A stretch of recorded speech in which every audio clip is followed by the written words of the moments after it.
Aujourd'hui, sur une vidéo de Secret Nutritionniste, je vous propose une recette très simple de choux lacto-fermentés fait maison.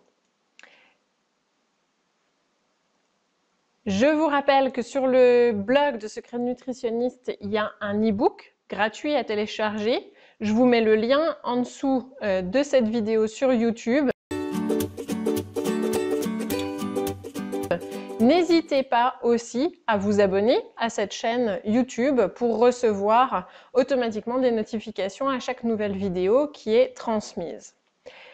On débute ensemble avec la lactofermentation. Je vais aller très vite parce que le but c'est la recette aujourd'hui. Donc la lactofermentation, c'est l'action des bactéries lactiques qui vont agir sur le chou ici dans la recette, mais on peut faire aussi avec d'autres légumes. Les légumes lactofermentés, c'est très bon à la santé, notamment pour le système intestinal et ce qu'on appelle le microbiote. Je vous mets aussi en dessous de cette vidéo l'article sur lequel j'ai parlé des légumes lactofermentés. C'est quoi? Quelles sont les vertus, etc. Je vous le mets en dessous. On démarre cette recette très simplement avec la liste d'ingrédients. 1 ou 2 choux, de l'eau de source, du sel marin non raffiné. C'est tout dans cette recette. Il faut un petit peu de matériel, c'est-à-dire un bocal avec un joint en caoutchouc, une mandoline ou une râpe,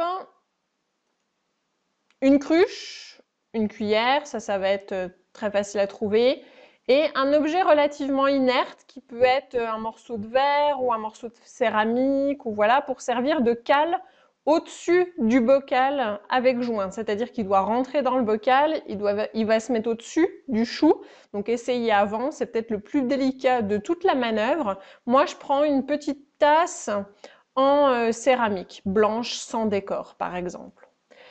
Ensuite, on enlève les premières feuilles autour du chou ou des choux, ça va dépendre en fait de la grosseur du bocal que vous voulez remplir, et surtout on ne le lave pas.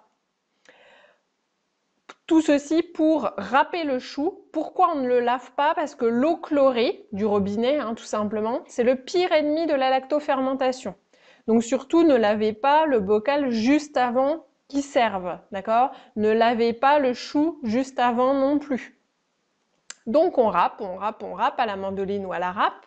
On insère ce chou râpé dans le bocal qu'on aura choisi avec le joint en caoutchouc.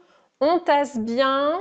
On prépare notre saumure avec 30 g de sel marin non raffiné et 1 litre d'eau en bouteille. J'ai déjà vu que c'était possible de prendre de l'eau du robinet, par contre il faut la laisser reposer par exemple la veille pour que tout le chlore s'évapore.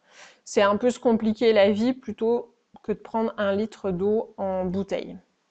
On tasse et bien sûr on insère la saumure, on met l'objet inerte au-dessus pour caler la préparation et on ferme le bocal.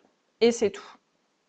Qu'est-ce qu'on en fait de ce bocal? On le laisse 1 semaine à température ambiante sur une assiette parce qu'il y a des risques de débordement, donc on le laisse dans la cuisine par exemple.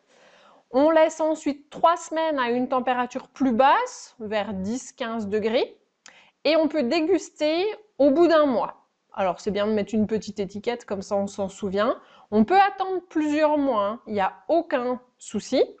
L'indicateur, c'est que quand on ouvre, ça ait vraiment une bonne odeur. Faut pas des odeurs de moisi ou de choses comme ça. Ça a une bonne odeur, ça ressemble à de la choucroute crue, qu'on va manger comme ça, sans chauffer, parce que sinon on va tuer les bonnes bactéries.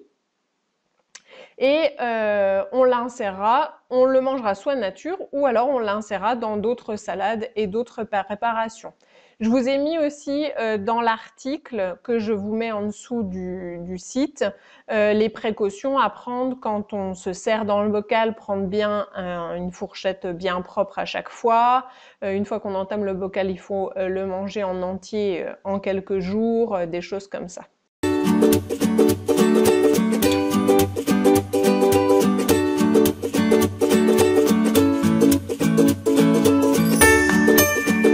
N'hésitez pas à liker, commenter et vous abonner à la chaîne YouTube de Secret Nutritionniste.